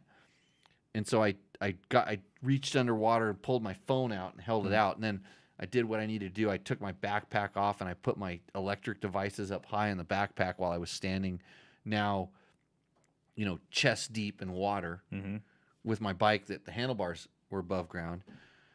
And I asked permission to ride into this beaver pond, by the way, because I was with my wingman, Dave. Yeah. I said, hey, I don't know how this is going to work out. I think I might be coming to higher ground and we'll just ride right through it. It'll be no problem. Nah, it was a big problem. Oh boy. Big problem. But anyways, so, okay. So we need to take a break. Commercial break. We'll come back with Roost or Endo and more. We'll answer more of your questions. We're going to shut down the Seat Concepts hotline because all we get is people that are driving in their cars wanting to yell at us. Go ahead and use that. Like I say, spray paint that number on your wall. 775 318 5515. Yes. That's the number. 318 I did that out of my memory, which is kind of strange. Spray paint that on your wall. Write it on your board. Give us a call during the week when you're working on your bike, and if you had a couple, in you, we'll play those. We'll play the messages on the thing and try to answer your questions. And time for a little bit of a break. So we'll see you in a couple minutes.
What's up, Moto Buddies? Mike here from Taco Moto Co. What is the Taco Touch? It's the best service in the industry. Virtually 24/7 tech support via email or text, and it's like having a dirt bike doctor on call every day of the year, helping you fix your bike or recommend parts or setups for you. If you've ever received an order from us, you'll know that the Taco Touch extends to our fulfillment, and our orders come with the coolest stickers that you've ever had, buying parts from anybody before, and a handful of root beer barrel candies. All of our Taco Moto Co. branded components come with a no questions asked lifetime warranty, and we'll even extend out the warranty of other manufacturers, OEM, and aftermarket parts where we can, sometimes for life. We test and tune endlessly and exhaustively and obsessively. We're trying to destroy everything that we can before you get your hands on it to look for weaknesses and to improve it, or to make recommendations to the manufacturer. And if it's something that doesn't meet grade, then we don't offer it on the store. Everything that we carry is something that we have personally used, tested, and ridden, and raced, and knows meets the high Taco Touch demanding standard. Go out and get some adventure. Since 2009, Seat Concepts has been dedicated to making the best aftermarket seats. More comfort, more grip, more riding. For 10 years, we've continued to raise the bar. Innovation and American craftsmanship make Seat Concepts the world-leading manufacturer of power sports seats.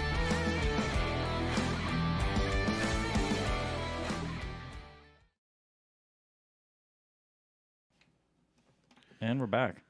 Live again. Live again. I wasn't as crisp as I was expecting. It's a technical difficulty we come to expect this. This show is brought to you by Yamaha, Taco Moto, Scott Sports, Climb, DDC, Trail Tech, Fasst Company, Seat Concepts, Bulletproof Designs. I'm still stoked on my Seat Concepts KTM 390 seat. Yeah. I'm pretty happy with that thing. That kept you comfortable the whole kept ride. me comfortable the whole time. And if you don't know, like I know Bob left the bell. Everybody's left the bell. Seat Concepts now has the Husaberg 570 seat. That's the 570, the 390, and the 450. The 70-degree motor, that seat is back in the part number. So if you need a seat for your Husaberg 570, like I do, they have the foam and the cover and everything you need. So check out seatconcepts.com. And you'll be super stoked, especially if you're one of the Husaberg riders like me. Best bike, most power known to man. I still need to ride a Mako. I was talking to my buddy Ronnie, and his dad used to race, or his grandpa used to race Makos. Oh shit! And so we were talking. I remember talking to his grandpa about Makos, because he knew I knew a lot about bikes, and he goes, "You familiar with Makos?" And I just went, "Huh?" That's like the Husaberg that you kids like that want to ride a Husaberg that'll never get to ride a Husaberg. Maddox, you learn how to ride a little bit, I'll let you ride a Husaberg. That's like the pinnacle. Like they don't make them anymore. That's how good they are. Like they're classics. Anyways, Seat Concepts will make a seat for you. Support us by when you're going to buy like a split unit air conditioner, or that $700 impact hammer chisel tool or something like that, and you're going to buy it on Amazon, click through our link on dirtbiketest.com. It's usually at the bottom of a lot of our stories, or there's a little thing up in the banner there. That helps us out a bunch. Of course, we have links through Rocky Mountain ATV MC, Rocky Mountain. We get a little thing there as well. We need to build up our page with our stuff, but we like everything. Yeah, it's kind of hard for us to pick something, because if you're just going to shop there, use that link. Right. Go through there, whether you're getting tires, chains, sprockets, piston kits, whatever. They have it there. But this section, this is brought to you by tacomoto.co. That's not tacomoto.com. It's tacomoto.co. If you're trying to make your KTM dual sport bike, or any KTM really, Husky, gas, run a little bit better, they're getting into the Honda stuff. They have the things that you need on their website. Go there, the reason we like supporting them is because they support us with Roost or Endo. Everyone's favorite segment. How come we don't have a thing for that, like a song? Like it would be like heavy metal guitar. Mm-hmm. I think it'd be like nah, nah, nah, nah, nah, Roost or and then Endo, and then there'd be a crash sound. See, in my head, it'd be like Roost, and then just like a motocross start, or Right. Endo, and then just crashing sound. No music. That's just why. I have in no my head. music. Okay. Yeah. High RPM. High followed RPM. by no noise and then a big thud. Roost or Endo. Yeah, we should There we we go. should work on that. That could be another thing. Oh, you there's could, a vid. that's a thing you could work on and not get paid for. Yeah. I'm trying to. Bob, you sound like. Why don't you figure out how to make it work?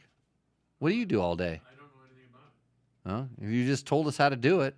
No, it was the idea of Oh, the idea. yeah, Okay. the whiskey throttle, and then as it's going Right. forward, it stops, and then it Whiskey thuds. throttle, and then yeah. Well, okay, Matt. While I pour myself tonight's tequila of the night, by the way, if you're wondering, this is Loma Azul. Yep. It's the last of my Reposado. It's gonna go away. Okay, so while you're doing that, I got this all prepped. So this first bike up is from Christopher Mann with 2 N's. Christopher Mann, got it. With 2 N's. Okay, 2021. Can you hand me a picture? I so can hand you a so I picture. can look at it. So I can 2021. analyze it in detail. 2021 FE 501S FMF 4.1 TI muffler. Okay, hold on. Like, he needs to go to photography class. That's so backlit. The shadow is pretty. Like the one you printed out is like really bad. It looks like Yeah. it's a silhouette of a motorcycle. I'm actually gonna have to look up on the screen. I thought my eyes were bad, but my eyes are bad. This is something that happened. Oh boy, I know where he's at. Wait, do I know where he's at? No, you have no idea. I Okay. promise you have no idea. I do. It was this hill right here that made me think, and then I looked here. I'm like, no, I have no idea. Okay. FMF Mega Bomb header, Hunt Racing rear disc guard, Hunt Racing rear brake pedal. Hunt Racing. Hunt Racing. It's not. I'm not familiar, but anyways. SKDA custom graphics. SDG rigged. It says Dingo. Does say dingo. It says dingo. But it's like a guy riding right there for the D. Or no, that's actually just a dog. It's Dingo. Yeah. And I see Hunt on there, but it's Dingo. Okay. Okay. It's got the gray and Gray and white. look, and I like the American flags. Love the American flag.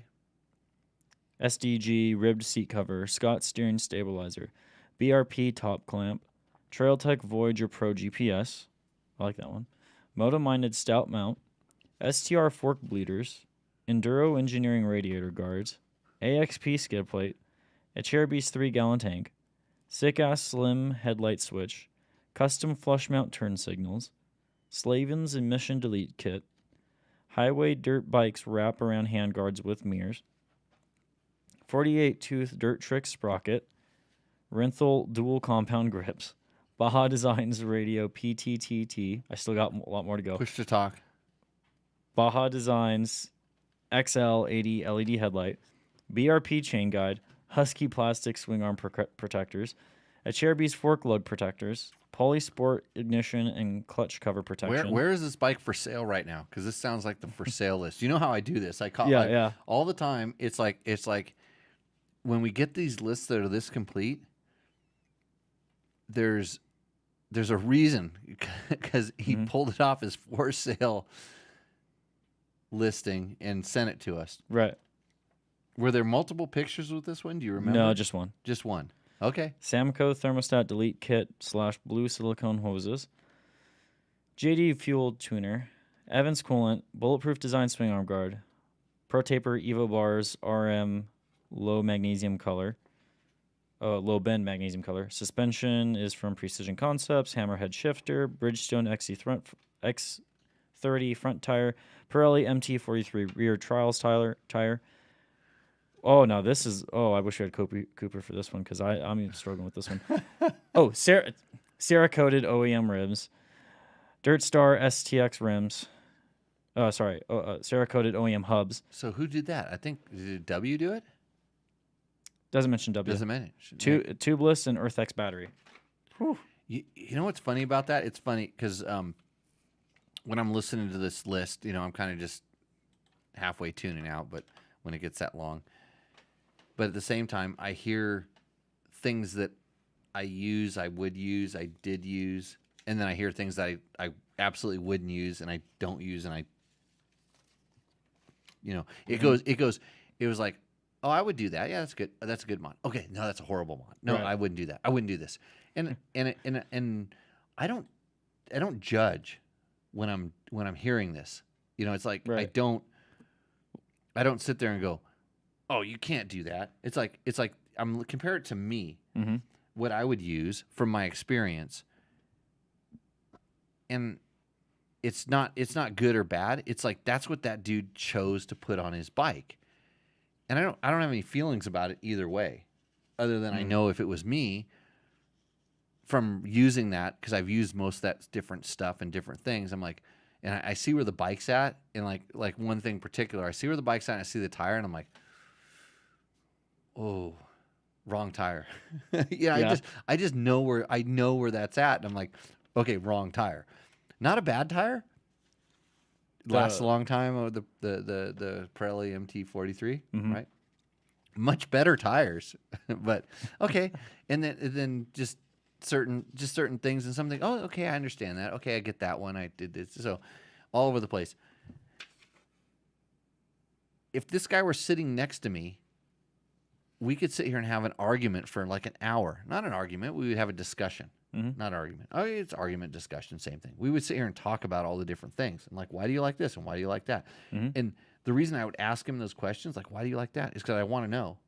Like, for my knowledge, to say, oh, that makes sense. Or have you tried this? And have you tried that? To see why he landed on that particular product. Of course, my biggest problem is when any of his products don't align with our sponsors. Right. And then I just want to roost on him and Endo this bike.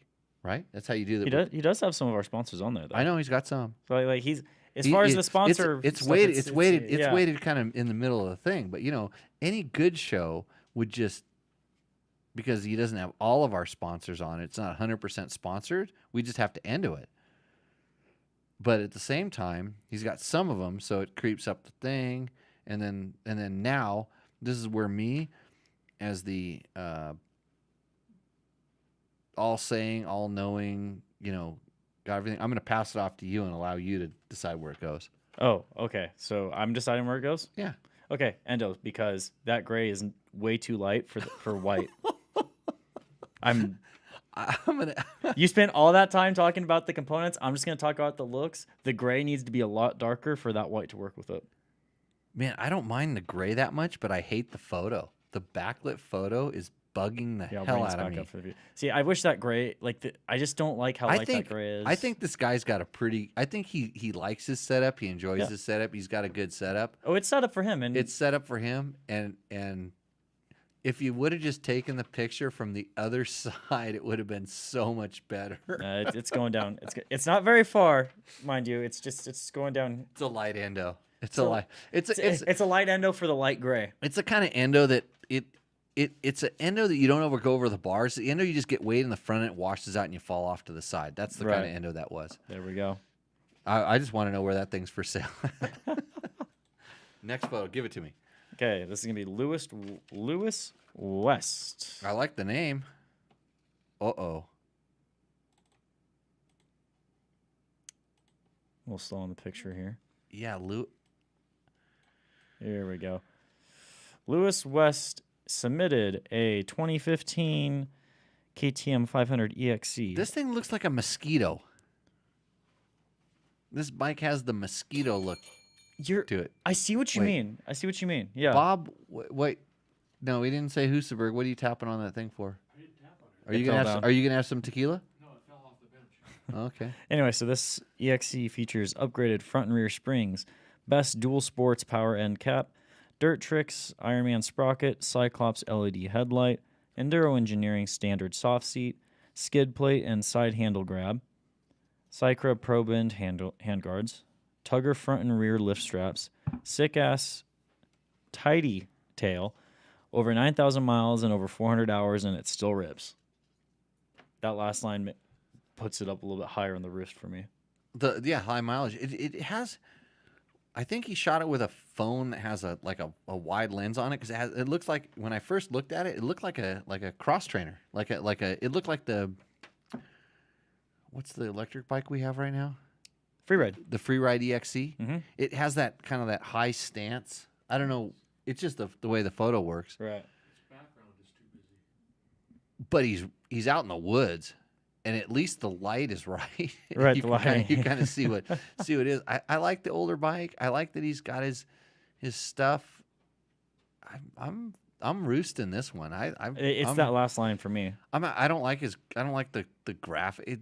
I think there's something with the graphics, the black and that's what gives it that look. It's the fact that it has the black handguards and only half of this number plate has black, and then it goes to like stock.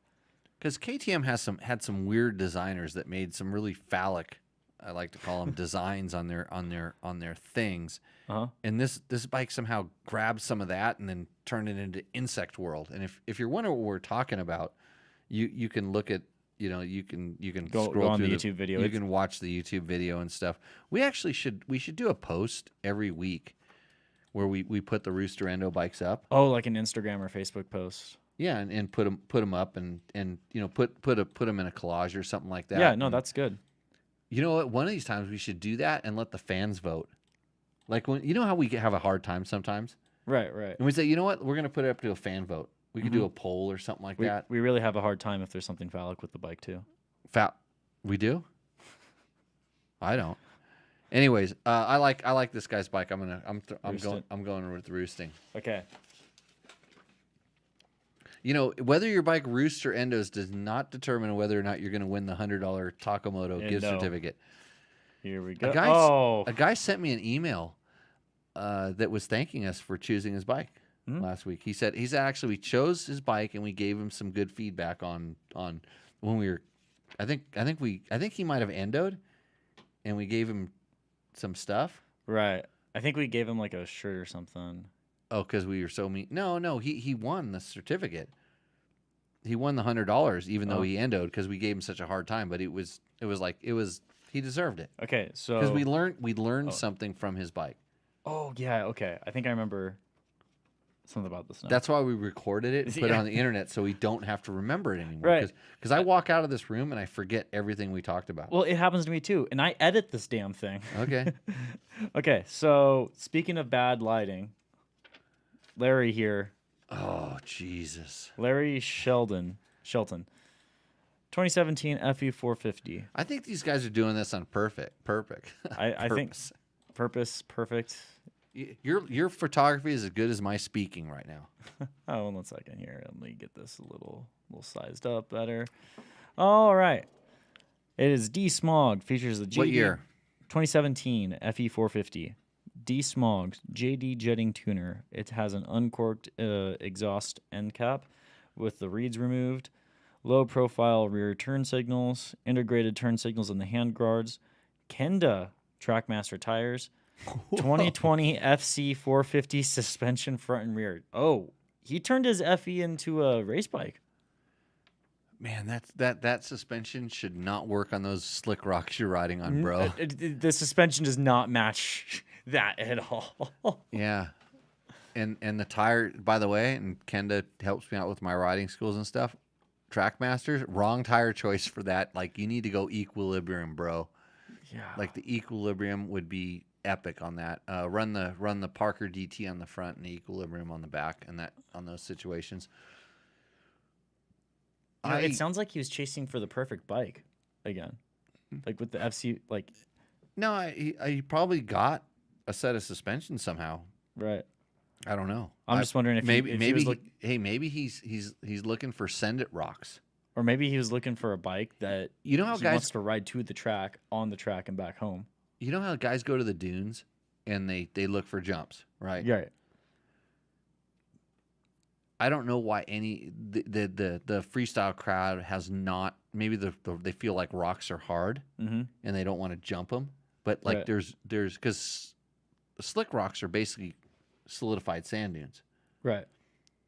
There's such senders and good jumps and stuff you could do, but it's like jumping on pavement. It's like ramps, really. Right. We found some places where you can find some jumps on. They're so sick. You know, you can find a nice kicker takeoff and then Right. a smooth transition on the back. So maybe that's what he's doing. He's figured out The trick. Or maybe he, you know, yeah, this is going back, and this might be a little bit more obscure now. I remember there was a segment on one of those Moto films where it was like Cody Webb and some other enduro guys, and they were at Sand Hollow on rocks like this, hucking it off it, like doing rampage style jumps and other stuff like you were talking about. Yeah, you don't want to crash because you're gonna get you're gonna get really broken up. I mean, sand dunes are kind of hard too, but that's Chris Mann says you're classic. I'll give you the shitty photo, but the bike's not for sale. But he's in the chat. Yeah, that's good. Hey, you know, we've given it to the guy who's in the chat. We, you know, that's a good thing. Should we move it up? Just hey, since he's in the chat, let's just creep it up a little bit. Not too much though. Like remember, we can't be bought. We can't be bought, Chris. But you're in the chat there, so it just moved up. Yeah, this one's a shitty photo too. I like his limited mods.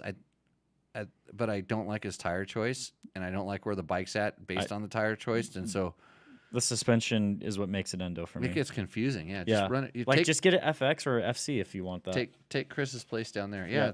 It's all good. Oh, right. So what's our next one? Hand me the picture. Here we go.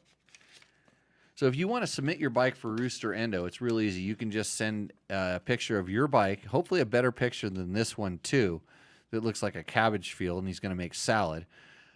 You send a picture with the description of your bike, make, model, and year, just so we know. And mod list. And then just tell us what you've done to your bike. Try to keep it sort of concise. You know, don't make it look like you're trying to sell the bike. Mm-hmm. Although some people have sold their bike off of this. Like Ricky Brabeck's our worst. Oh. He sold 2 bikes off of this segment. Right. It's just stuff he was trying to get out of his garage. Yeah. Oh, and if you submit a video, please keep it to 30 seconds or around 30 seconds to a minute. Right, because my attention span is like 2 sips of tequila. Right. So what's this? This is one of those 6 days. Yep. So this is from Turk Azix F. It's a 2021 450 with no mods at all. Can I try to say that name? Yeah, there you go. Turk Azix. Yeah, you said it. Yeah. It's an interesting name. Yeah. 2021 450 with no mods at all. 2021. He didn't even. This is a 6 days one, isn't it? Yeah, that's a 6 days. I don't know what Italian 6 days. What year was the Italy? Jim is so jealous right now. Our helper Jim is like he's got the, because I thought Jim had the Italia. I think so. But his was an older Italian, or did I buy the Italia or I buy the Portugal? I thought you bought I bought Portugal from him. I think so. I'm worried about Azagzags, whatever his name is, because he's riding with a quad, and they're looking out at a field of salad, and I think he's gonna go spin donuts out there or make more salad. Tire looks a little worn out. No, I mean he clearly's been riding that thing in the dirt. What's up in the top corner? See how it looks like there's an imprint of it looks like up there. Does it look like an imprint of a photo? Yeah, that's palms. That's the. Remember when you said this TV's been used before? Oh, that's the. Did you not notice that until just now? That's the first time I've seen it like lately. Yeah, there's right over here too. Okay, everybody wonders how we got this whole studio. Like most of this shit is recycled. It donated and recycled. Like from the engines on the wall, which are right.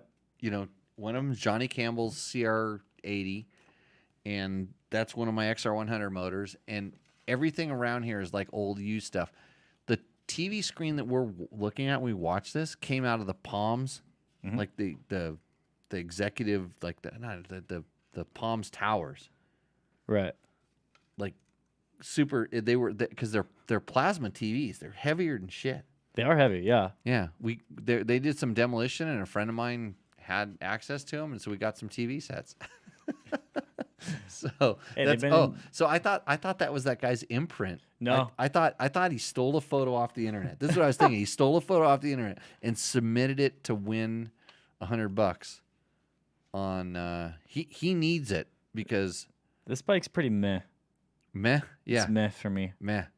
And he has a big bazooka muffler. That's not a stock muffler on it.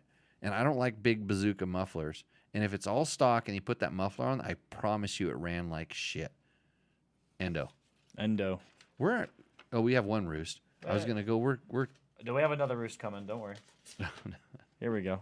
Well, for me, it's a Roost just because I like vintage stuff. Whoa. Yeah, let me get the picture up for our captive audience here. I'm trying to, let me tell you what it is when you get it up there. Picture is up. Picture's up. It's hard to see in the picture I have, but that's a bull taco? Yep. It's a bull taco. Yes. Okay.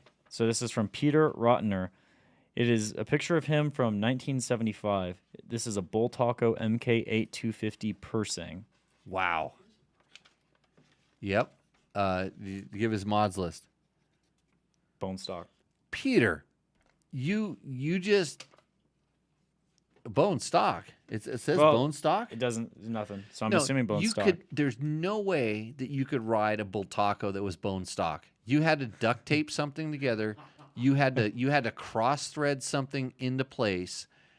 You had to get different shocks, different forks. You need to have some Sirianni forks. You need to have some, man, it could have been like some Works Performance that'd be like kind of late at that time, but They weren't. some Bator shocks, or maybe some Kernuts. Was Kernut 70? in there I think it's at that point? But there'd be girlings. Girlings, yeah. You could. There's no way you could ride this thing stock. And that gas tank is a fiberglass tank, correct? Yep. So you would have had to patch the fiberglass tank, and it looks like you got some duct tape on the seat to keep the seat on and to where it tore because it was Spanish quality at the time. So there needs to be more information on this. Mm-hmm. I like where we're going with this, but I don't know if Moto has any Bull Taco parts except for their underwater kit. Oh yeah, which is still in development, by the way. Oh, yeah, their underwater kit. Yeah. I need more info. I don't even know what bend handlebar he has right now, but the guy who is a little tall was asking about a high bend handlebar. Mm-hmm. Check these things out. Like right there, there's 4.5 inches of rise in that handlebar right there. Yeah. That was a real dirt bike back then. They didn't make bikes like this. Why did they go with a fiberglass tank though? Cost? I was a wee young lad at this point. I don't know. Dennis had one. Yeah. He had one. Okay. Ditch the fiberglass tank right quick. Yeah. Great gravel pit bike because there was no such thing as a motocross track. So clearly this show should be syndicated as a mix of Comedy Central and OAN News. You meant CNN, right? Because we're pretty liberal. We do CNN? I think we're pretty moderate here. Moderate. Okay. My Hodaka had Sirianni forks. Okay, so Tony knows. Joel Smith's bend. Oh man, glad you guys are liking this stuff. Hey, Tech Talk Taco Tuesday. All we talk about is dirt bike and dirt bike related products. We're not discriminatory about anything. Just dirt bikes. Vintage. It can be new, old.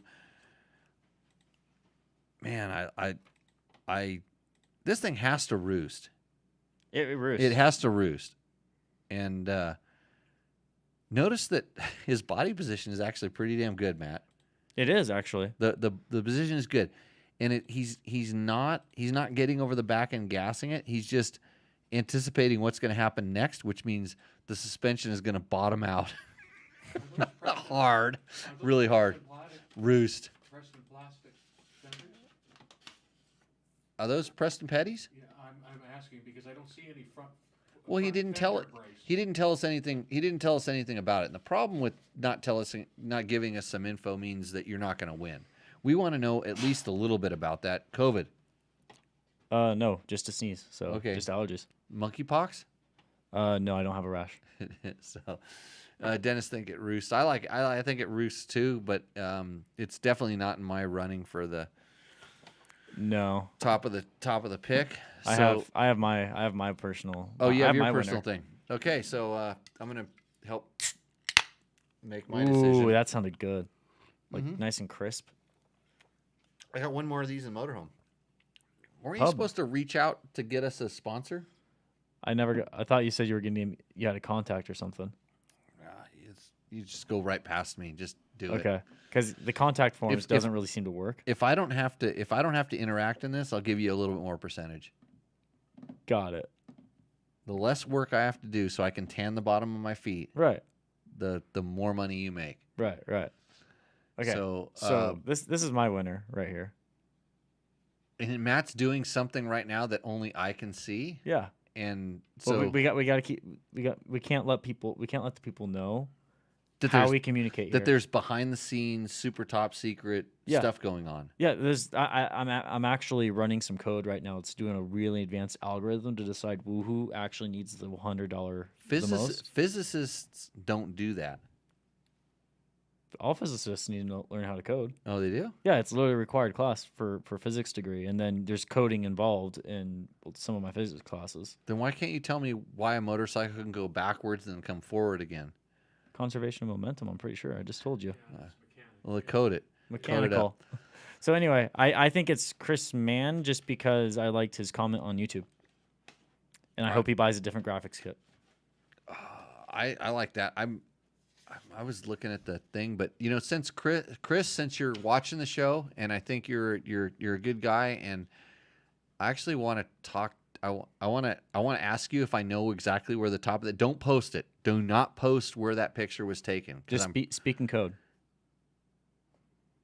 Yeah, you can speak in code, like you could say like, oh, it was in SoCal, something like that. Yeah, I'll go there. Andrew SKDA would be bummed. Oh, there's nothing wrong with the design. I just don't like the colors.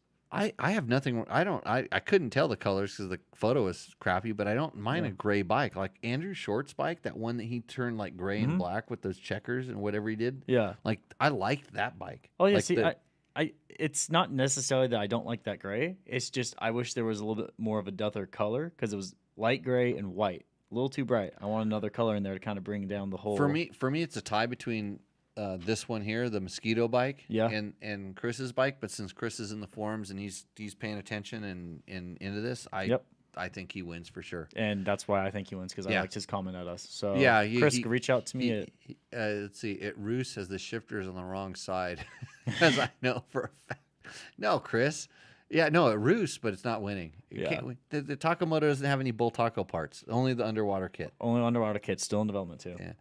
So yeah, Chris, go ahead and reach out to me. Reach out to Matt. That's super awesome. Thanks for watching the show. Share it with a friend.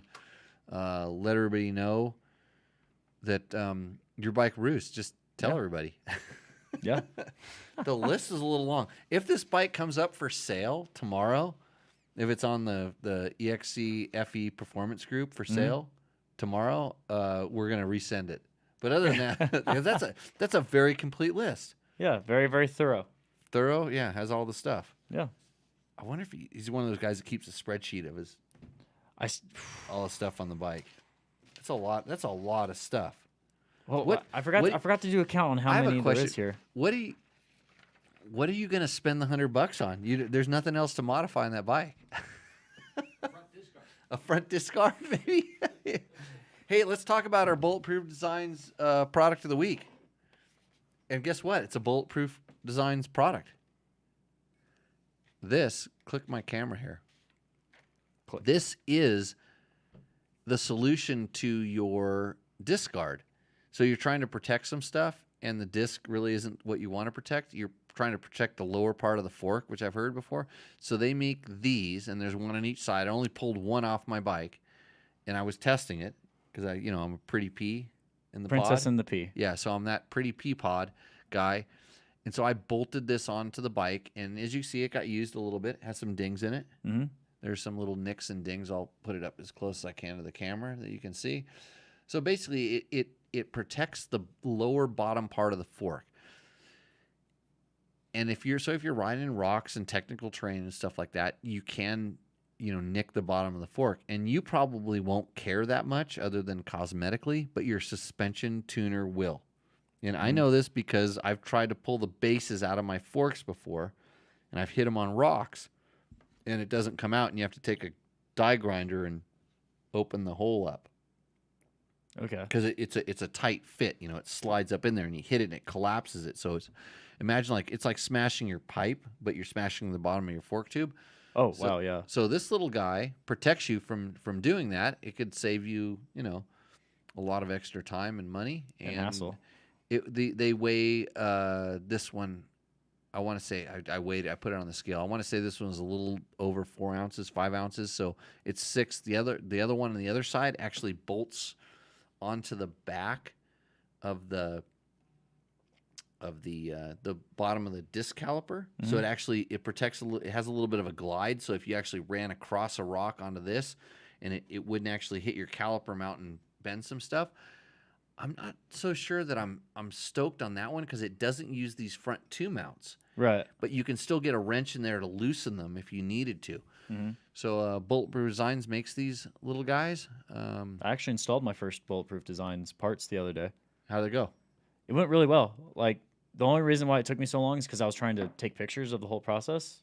And then... Because you are not necessarily the best mechanic. Oh, I'm a horrible mechanic. Okay. It's... But you admitted it.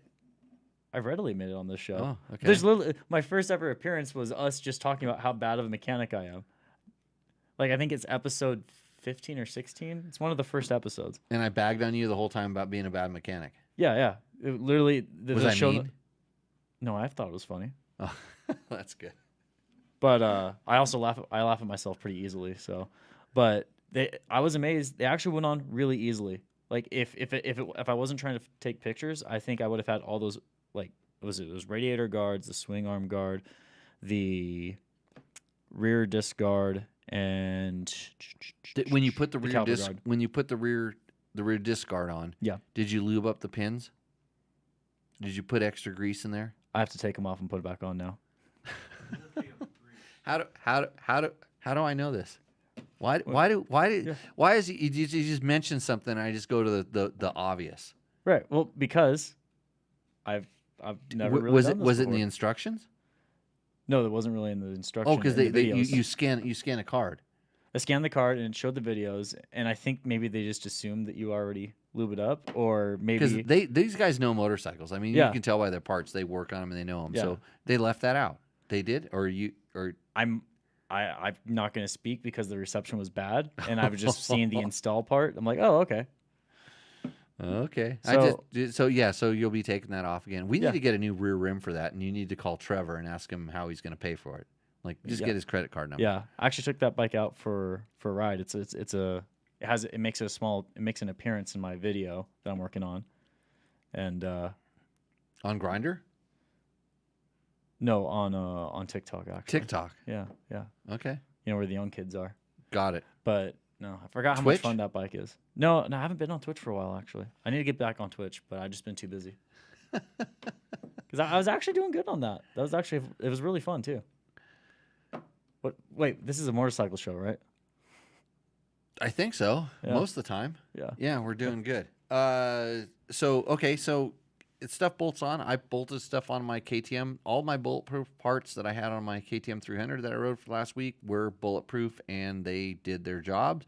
We put some on my buddy Dave's bike, disc guard, and radiator guards, and he used them, and they have scratch marks on. I took pictures of the scratch marks and stuff, so it's all good. Nice. I think he saved himself having dented radiators, which is good. The disc guard probably, you never know if it's going to prevent a dent or something like that. But I look at my swing arm, my chain guide guard, swing arm protector, and that thing, and I have a TM Design Works chain guide on that thing. That thing just got worked. I mean, it's just Really? so scratched up and Uh-huh. worked and good. It's good preventative modifications. I have the radiator guards on too, but I don't think I used them other than maybe I'll get some photos of us lifting our bikes over some logs. It wasn't pretty. There was one day we were going to carry a chainsaw, and somebody who was in charge of the chainsaw didn't procure the chainsaw. He had the chainsaw mount, but no chainsaw. Oh no. And I left it up to everybody else. You know, I trusted that they were going to handle it. Otherwise, I probably would have been the guy forgetting the chainsaw, or the guy that I have that big Silky, that big hand saw, Right. the Silky saw. I'm trying to think of the name of it, but luckily one of those guys. It was funny because we pushed and pulled and hopped over a lot of logs, and then one guy goes, "Well, I have this saw," and I'm like, "Why did you tell us that like 2 days ago?" But anyways, there was a day we thought we might need a chainsaw. We did need a chainsaw. We had no chainsaw. It was super awesome, but good times. So, anyways, anything else do we have on this show? Unless there's any questions in the chat. No, you know the new YZ125? Yeah, isn't it? Trevor has it. Trevor stole it from me. Yeah, I saw his brother's actually riding it, right? Yeah, hopefully they're going to do something with it. The revised YZ125, and now the X has all these modifications. Yeah, I saw that. It's the perfect step-up machine for his little brother. His little brother, I think, is good at gaming or something like that. So we need to figure out how to integrate that into dirt bike tests and then make some money off of him. Like, that's my idea. You just do it. Yeah. Anyways, the bike has a revised 6-speed transmission, new brakes, suspension settings, improved rider ergonomics. And let me tell you, I noticed that when I go between my old one and that one. Aggressive styling and more. The YZ250 also has improved suspension settings, updated front and rear brakes, aggressive styling, and a race-inspired look. Check out the YZ125, YZ250 in Monster Energy Yamaha Racing Editions. And for the next generation of riders, unlike Trevor's kid brother, who is now moving up, you can get a YZ65, YZ85, and YZ85 LW that delivers big bike specs in a smaller package. Visit YamahaMotorsports.com today to find your Yamaha YZ and enter the victory zone. And Tony says the Silky saw is the bomb. You have no idea. Big boy. Yeah. That's what it is, even though Mark spelled it wrong. That's the tequila's working. There we go. Whatever's going on there. So, yes. Good time. Hey, if you're interested in the Tour of Idaho, we had some questions on that early on the show. Try to check out Martin Hackworth's stuff on Tour of Idaho. If you're interested in desert racing, we had a question about desert racing. There's handstands at 100. Just search that on the internets. That's Johnny Campbell and Scott Harden are getting together to kind of celebrate some old desert racers and stuff. And since I'm not old, I probably won't go. I'll go riding instead. I will be at the KTM Adventure Rider Rally officially. I will be there. Yeah, I'm gonna go there. I'm doing some classes, some short, small classes where you can basically whatever you pay to go to that rally, you could come and take one of my classes, and the little bit of information that you'll get in this short period of time will be way more worth than what you have to pay for the class. You gonna go up there with me? I believe I was. You're supposed to? I believe I have it Isn't this kind calendar? of in the back of my head. No, I don't remember the dates. Because I that forgot the George dates. guy, the guy with the crappy connection, Yeah. called in. He was probably trying to lobby to get your position there, but he didn't call in, and we don't know what happened. So. Right. Is my position teaching beginner riders up there? No. Okay. We teach whoever shows up at the class. Nice. It's whoever signs up. It's basically what happens there is people. This is my impression and opinion of it. There's a lot of people that come to the rider rally to see. There's like they have factory riders and a lot of guys there, and we're sort of this little sideshow. It's like well, it doesn't cost me anything. I can take a little bit of Jimmy's class, and so they'll come and take our class. Like what do you have to lose? It's free. Right. So go ahead. I challenge you to come and take my class. You actually may learn something that will change your riding, and then hopefully you'll want to come and take one of our regular classes. We're working on our advanced video, not advanced, our regular classes on video. We have our beginner rider ones up. If you are interested in, if you know somebody that wants to learn how to ride, or they just started riding, or they're struggling, the beginner rider video series has the answer to the questions that they don't even know they need to ask. Yeah. And online coaching is, beta test is going to start winding down here pretty soon. Okay. Yeah. So that'll be available as well. As a subscription service soon. Soon. So Mark tried again. He said Silky Gomboy saw tequila typo. Yep. F spell correct, right? So, okay, we're going to wrap this one up unless anybody has any last-minute questions. I think other than that, we'd like to thank Takamoto for supporting Roost or Endo. DDC, our original sponsor. I was going to hold up a DDC sprocket, but it seems like it got buried someplace here, and tell you that if you want a sprocket to last forever, you should grab one of those. There's one right there. It's on the wall behind me, Yeah. right next to my gold medals. How do you get those, Matt? Racing. Lots of practice. Right. Lots of practice. Dedication. Yeah. Climb, the best gear out there. If you are off-road riding, I've been wearing it at the motocross track, and people like kind of look at me funny. Like you need a fanny pack to compliment it. Right. And I'm like, go ahead. Like, make fun. And then when you're slower than me on the track, then it's okay. And I'm old and fat and wearing Climb gear, and I'm passing you. So make fun of it. Trail Tech, Voyager Pro. Buddy tracking is super awesome. We know this because I never waited at a turn for my buddy Dave, and he always went the right way and followed me. Fasst Company Flex handlebars. I rode 6 days in a row. My wrists don't hurt, and now I want to go hop on my electric mountain bike and go ride with my Flex handlebars, because if you think they're good on motorcycles, they're really good on mountain bikes, and you can save with the code Jimmy, Jimmy 15. That's all lowercase. Up until Labor Day. If you're thinking about getting that stuff, get it now. They're actually got everything back in stock. They caught back up over the summer. Oh, awesome. Seat Concepts, making those Husaberg seats like we all need. Bulletproof designs, all the stuff that you want. Scott Sports, awesome goggles. What's the amplified lens in the trees is incredible. And especially with clouds and all the different things. I used to think like light sensitive lenses were the way to go, and now I'm kind of switching over to if it's out in the sun, like more desert, I think light sensitive is better, but like in the trees, that amplified lens is something else. So pretty happy with that. And with that, do we have any last minute questions? No, we don't. I want to thank Maddox.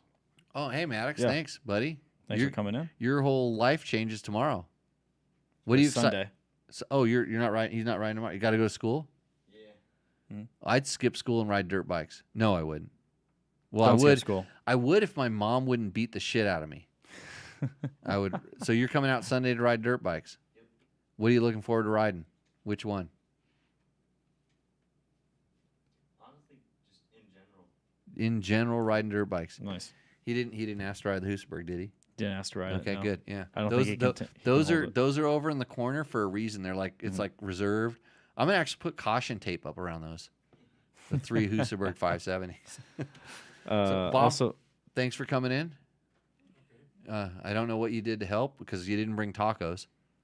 I'm hungry right now. he brought his insight. Oh, Insight. Yeah. Cashews. Okay, I was stocked on cashews. Right. Yeah, That's why I felt guilty and brought some replacements. more. Okay. Nice. Okay, Matt, what do you got? I just wanted to thank Trevor for making nuggets, and I also want to thank John Sermon for also making nuggets. We have nuggets coming. John's doing stuff for us. Yeah. That's good. No, he's been on He's been on it. If anything, I've actually been slacking. Okay. He's been good. I was going to ask about this. Yeah. No. He's been really good. Follow John on trashtruckdrivers.com. What's his? I don't know anything about his He's YouTube stuff. Dude, he's into the trash trucks. Yeah. I remember you Yeah. talking about this. Yeah. So all good. I think that's it. We're gonna have to quit. Wrap now. it up now. Yeah. Wrap it up. Thank you everyone for watching. If you like it, please just like, share, subscribe. Like, share, all that stuff. Yeah, you know the drill. Hey, did we answer this question for Ryder? Yes, we Okay. did. got all the questions. Okay, we've answered every question known to man. You can join in every Tuesday night at 7 p.m. on the Pacific Coast times if you want to watch it live. I don't know. People, maybe Tuesday night's an open night, right? Yeah, pretty much.